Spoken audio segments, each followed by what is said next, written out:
for capacitors in series, the total capacitance is the sum of the inverses.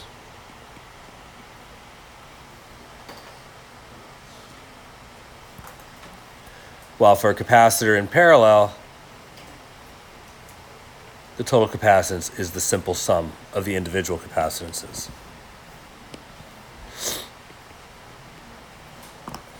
Now,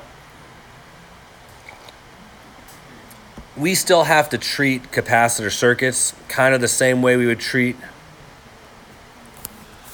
resistor circuits, in that when you have a complex set of capacitors, reducing it down to figure out its total capacitance is a piecewise process, the same way it was with resistance. Meaning you're going to start with more inside elements and reduce them one system at a time until you get a single capacitance. In prior years, I didn't talk about this. I just said it was just like resistor stuff. But I know that it probably is best if we take at least a moment for remembering what we did last year.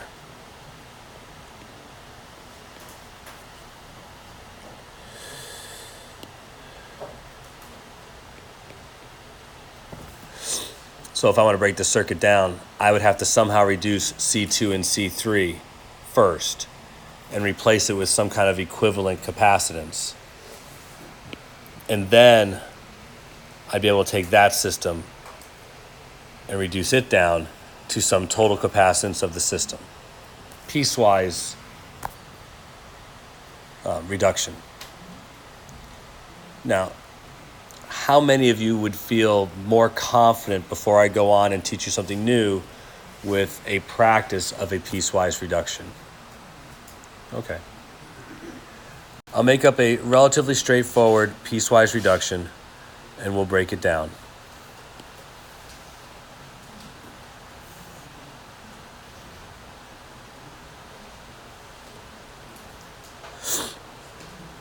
You would never see one this complicated on the test because they just don't care enough about this portion.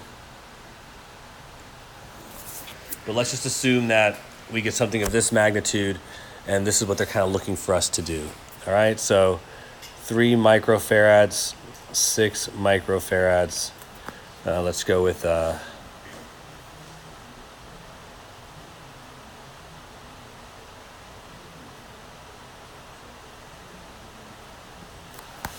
let's go with 4 microfarads and 6 microfarads and 6 microfarads. There we go.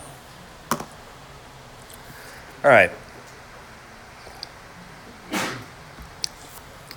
When I talk about piecewise reduction, what I tend to talk about is taking your simple circuit and breaking it down into more simple parts. I tend to suggest to students that they draw a roadmap, reducing parts of their circuit at a time. But you guys are more experienced, so I think we can do more than one part at once.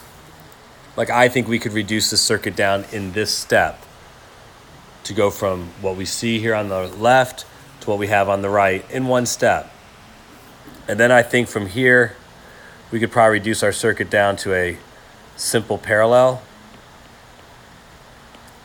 And then finally, some total resistance. I'm sorry, some total capacitance. For example, I'm going to take these two that are in parallel, combine them to an equivalent capacitance of 12, write this as 12 microfarads. 4 microfarads didn't change from before. They're in parallel, so all I had to do is add them together. On the other hand, the 3 microfarad and 6 microfarad, being that they're in series, I have to do a little more complex math. So I don't have to convert them to farads to do this. Just take the stem, leave it in micro. Common denominators will make this 3/6. So this capacitance is 2. And that remains microfarads. That means this one is 2 microfarads. Got the 4 and the 12. They're in series. I'm going to have to use my inverse method, so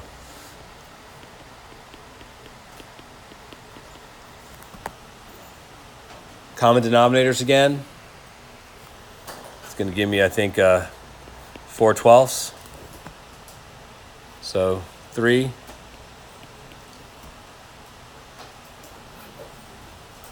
And then I get a total of 5 microfarads.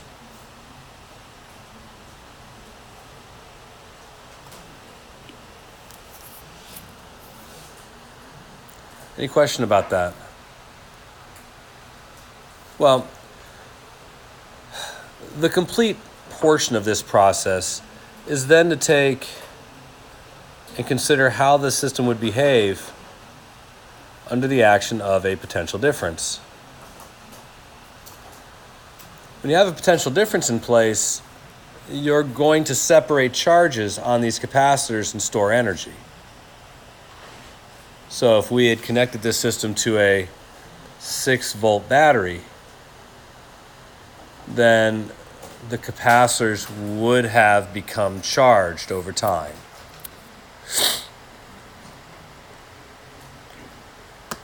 If I wish to figure out how much charge each capacitor stores, well, then I have to treat my circuit the same way I would have treated the circuits last year. I'll have to apply a rule that tells me how the charge is related to the potential applied to the battery. And we have that. The definition of capacitance has it built in.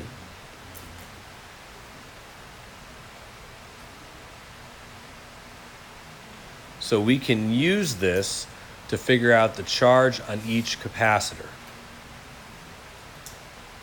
Yeah. So is that why you said that formula was like Ohms Law then? I'm sorry, say that one more time. You said that formula was like Ohms Law. Is that why? It's like Ohm's Law, that's why. There's one important difference, though. Ohm's Law is kind of fake. It's not particularly true. It works pretty well. I mean, we obviously did a ton of experiments last year, and you're able to get decent data. It works in the laboratory. But Ohm's Law isn't a law in the sense that it works the same way in every circumstance, which is why using the word law there feels like it cheapens the word law. We know there's other factors that affect the current flow. So Ohm's Law is supposed to tell you how much current you get based on the applied potential difference. But we know that it's not just related to the resistance of the element, because current flow impacts resistance. As current flows through the circuit, it changes the temperature, which changes the resistance of the element. You know, those kinds of things tend to affect how Ohm's Law behaves. Capacitance is more of a definition of the way the device is constructed. It's not considered a law, so we don't say that this is a law, but it is also more like a definition of what capacitance is. So in practice, like what we're seeing right now, they're the same. They will act identical. But in truth, when we talk about the difference between what these equations are about, one of them is found experimentally, but one of them is assigned a name by definition. So we're still going to treat it the same way, though. And that's what we're going to do now. I want to walk back through the circuit. Your job should be, at the end of this, to tell me, say, what's the charge or how much energy is stored in this one capacitor. That's what you should be able to tell me. Again, you're never going to see a circuit like this on the exam, but what they're going to do is a little more insidious. So if you can do this, you should be set up well to be able to do the problems they're going to give. So let's walk backwards through the circuit, shall we? We've done the reduction part. For those of you who were a part of talking about circuits last year, you know the next part of this process is for you to go through the circuit and identify current or voltage if it was a resistor circuit, we're going to do charge or voltage for a capacitor circuit. So right here, Q is equal to C times V. It's going to be kind of our guiding discussion, so I'm just going to erase that and write it up here in the corner that it's either Q equals C times V or V equals Q over C. It's going to be one of those two. So this one's pretty easy. It's going to be 5 times 11. I'm sorry, 5 times 6, 11. So that'll be 30. Now, here's the hard part. We really should convert the microfarads into farads, which is 10 to the negative 6. But if you see the long way down the tunnel, that's just going to make this microcoulombs. So I'm not going to do any conversion. I'm going to use the simple numbers. Now, here's the part that I want to make sure you understand. And this is where the beginning of this discussion was supposed to take place, but you guys asked for me to do one of these. So capacitors in parallel must have the same potential difference. It's just like resistor circuits. If there's a difference in potential, charges will flow to equalize the potential. So when I step back in this circuit, there's got to be 6 volts here and 6 volts here.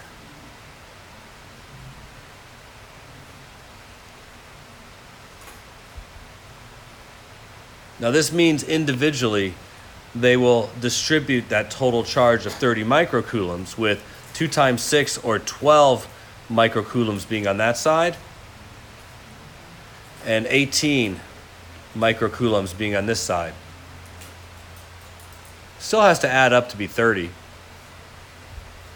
But now we know how it's been distributed between the two objects.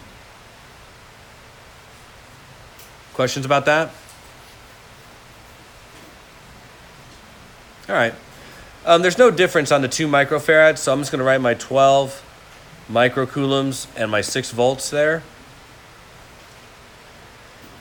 But when I go back to the system that's in series, capacitors in series have the same charge.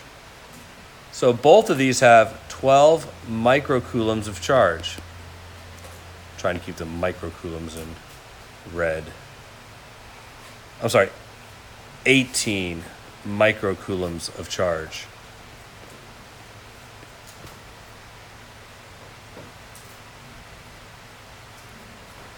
Now, in order to find out how much potential there is, we need to take the charge and divide by the capacitance. So 18 divided by 4 is going to give you what, 4.5? So I get 4.5 volts there because there's 4.5 volts there. Now, 18 divided by 12, it's going to be it's got to be 1.5. Now, I don't actually have to do 18 divided by 12. It has to be a total potential difference of 6 volts across that whole set from here to here. The top resistor got 4.5. That leaves 1.5 volts left. So this has to be 1.5 volts. But it's also a simple way to check your work. Remember, all of these add together to maintain the totals. So this is still going to be 18 microcoulombs. This is going to be 1.5 volts. This is going to be 1.5 volts.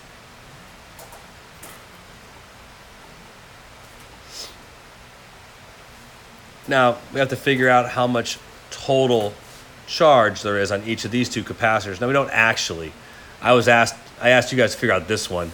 But if we're being thorough and we're doing this as practice, then we should probably go the whole route here and figure out all of the charges. So you're just multiplying again. 6 times 1.5 And 6 times 1.5. So 9 microcoulombs and 9 microcoulombs.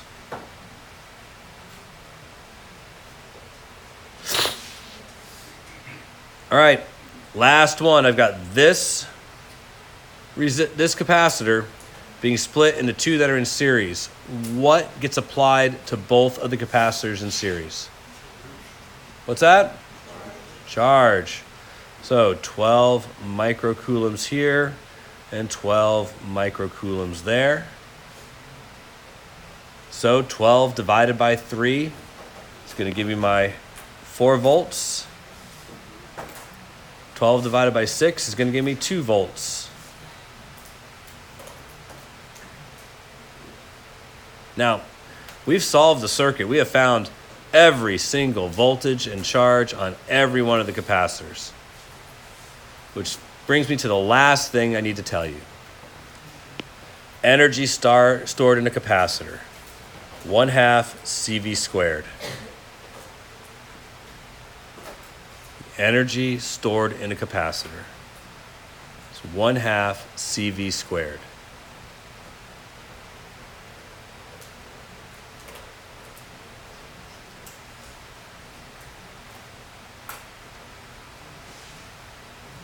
Energy stored in a capacitor. You should run the numbers on that to make sure it comes out to joules, but it will. And also, those of you who are pretty sharp realize there's more than one way to calculate the energy. Because of our definition of capacitance, you can always plug something in there and put that in terms of the charge. So you could have it charge and voltage, charge and capacitance, or capacitance and voltage. Just like when we deal with power, there was 3 different ways to calculate the power. Voltage times current, current squared times resistance, voltage squared divided by resistance. You should figure out all the different ways you can calculate energy in a capacitor. You are very likely to have to calculate the energy in capacitors on the exam. Very likely. It's not hard. 1/2 CV squared, that's all you got to do. Keep that tucked away, but it's on the equation sheet. All right. I don't want to do this, and so I'm not going to, but you should show that 1/2 times 30, not 30, sorry. You show 1/2 times, times 5 microfarads times 6 volts squared. You should show that the energy in this one capacitor here is equal to all of the energies in all those individual capacitors. You should take a moment and do that. I'm not going to do that. I don't feel like it. Because that's pretty monotonous to me, and I already know it's true. But you should try it. You should add up each of the energies in each of these capacitors and show that it equals this total. But do it on your own time, because I don't want to do it right now. All right? This is the most mundane thing I could possibly do with capacitors. Now, what they're really going to do is they're going to try and make changes to different configurations. And although we're not introducing resistances yet, we are going to introduce something that they do very frequently. And this is the kind of problem that lots of students miss, but I think we can nail. I mean, when you look at like the test statistics, for whatever reason, you start mixing capacitors and dielectrics, and students just don't do well. And I think part of the reason has to do with they just don't get taught this. Now, if there's one, before I go into it, let me tell you what this problem is going to be about. They're going to do something like give us a circuit. And we can't do this in the lab, which is too bad because it would be really neat. I'm been racking my brains to figure out a way to do this, but haven't come up with something yet. They're going to talk about closing this switch and letting it sit for a long time. The switch is just a distraction. So be aware, in a circuit like this, it's an on or off switch. But it does have some important meaning. And it's subtle. That's why we have to talk about it. So let's consider a 6 microfarad capacitor and a 3 microfarad capacitor. I'm choosing those two because we should already know that that's a total capacitance of 2 microfarads. Right, we just did this one a few minutes ago, so that's why I picked it. And let's connect it to the same 6-volt source. Right now, the system is uncharged. Good so far? So, to make this easier and make it so you can see, I'm going to put the 6 over here and the 3 over here. Now, when I close the switch, the capacitors are going to charge. And I don't think I have to spend a lot of time reducing this circuit to talk about it. Right? Close the switch. I have a 6-volt source applied to a 2 microfarad capacitor. How much charge is going to be on the capacitors when the switch is closed? Take a second, figure it out.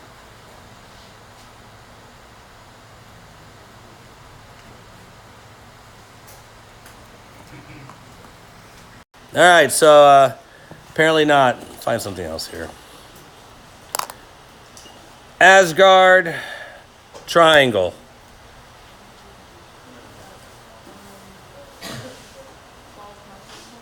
What's that? Yes, it's 12 microcoulombs. It is. Because when you reduce this down to a single capacitance, it is 2 microfarads with 6 volts applied, which gives us 12 microcoulombs. So, the charge on each of those capacitors, 12 microcoulombs. Here's where the problem changes. What they will do is they will say that they have a dielectric slab that they're going to add to the circuit, placed between the plates. And they're going to ask you how it affects the circuit. Most of the time, they won't give any numbers or anything. They will merely have just C1 and C2, and they'll say we have a dielectric constant K. How's it going to affect the circuit? Now we can run numbers on this, and so we're going to run numbers. We're going to say the dielectric constant is 2. Now, for those of you who are really paying attention, you know that that doubles the capacitance of a capacitor. Because if you had an open air capacitor,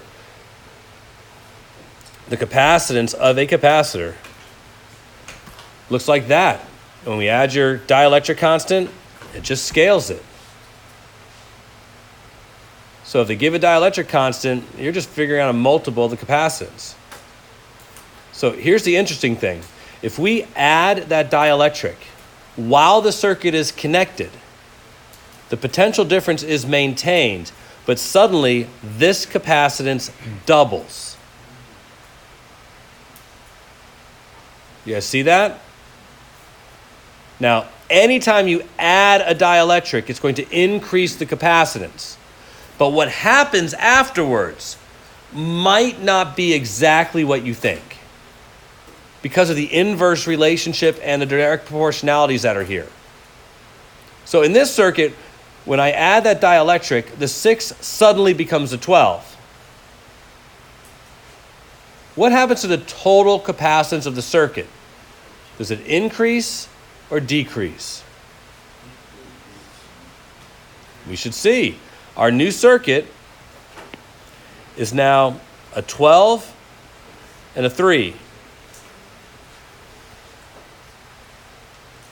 Unfortunately, this doesn't give us a great one. This gives us, 5/12, which is not a particularly nice number to work with.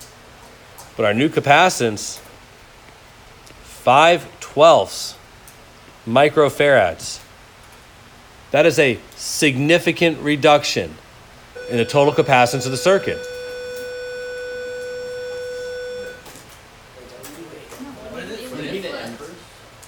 Well, I was wondering if you guys were paying attention with me or not.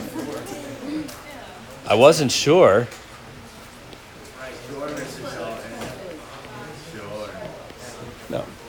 No. Look, one capacitor got bigger. The whole capacitance of the circuit's going to have to get bigger. It doesn't get bigger by much. It gets bigger by a little bit. 2.4 microfarads now. So will there be a flow of charge into the circuit or a flow of charge out of the circuit?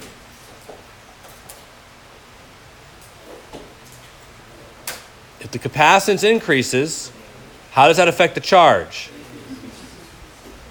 So if that increases, we'll have more charge flowing into the circuit. Now, here's the interesting thing. Does the energy of the circuit increase? U equals 1/2 CV squared. Did the voltage change? Did C increase? So listen, this is small. That means that you have to push the dielectric into the capacitor. It will take work to do so. They're going to ask if you have to push it or whether it will be pulled in on its own. And you have to know, because the energy of the circuit increased, that you did physical work to push it in there. That's the kind of question they're going to ask.